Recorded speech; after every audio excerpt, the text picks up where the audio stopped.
Mana bugun biza Yunusobod tumanidagi Qishloq mahallada 109-sonli chiqindi yig'ish maydonini ko'zdan kechiribmiz. Bu haqiqatdan o'rni bo'ladigan chiqindi yig'ish maydoni.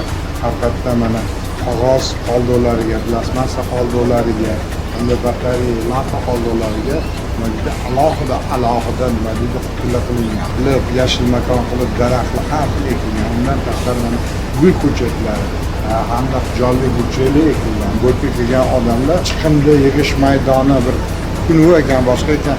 Demaydi, bag'rigili ochilib, mana kirgandan keyin hali toza, chiroyli bo'lib tursa, hali chiqindini haqiqatda otib ketmaydi, xalq o'zini belgilangan joylariga tashiydi. Xuddi shunaqa chiqindi yig'ish maydonlarini Xudo xolisa biza ko'paytiramiz. Men shu Qashqar mahallasida yashayman. Oxirgi paytlar mahallamizda o'zgarishlar juda ko'p bo'lyapti. Chiqindi yig'ish shoxobchamiz ham ancha o'zgarishlar kiritilgan. Har kelganda toza, suvi sepilgan, alohida mana non uchun, po'choqlar uchun, plastik qutilar uchun qutilar qilingan. Har kelganda mana bahri dilimiz yayraydi, anchagina o'zgarishlar bor. Bu uchun mana shu maxsus trans korxonasiga o'z minnatdorchiligimizni bildiramiz.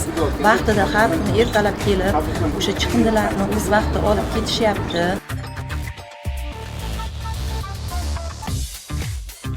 Maxsus trans ishlayotgan joyda молодцы, gap yo'q. Shunaqa chiroyli joy.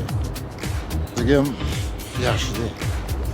Yunusobod rayoni chiqindi yig'ish 109-kvartirada ishlayman. Biz uchun rahbariyat sharoit chiroyli qilib berdi. Remont, hamma narsamizda bor, Xudoga shukr. Masalan, gullarni mana o'zim ekib chiroyli qilib, shu aholi uchun yaxshi bo'lish uchun, toza bo'lish uchun gullar mana keladi deb chiqindi yig'ish maydonchasiga musorga emas kelib, hamma voy yaxshi bo'pti, mana buni qaraydi, bolalari ko'radi.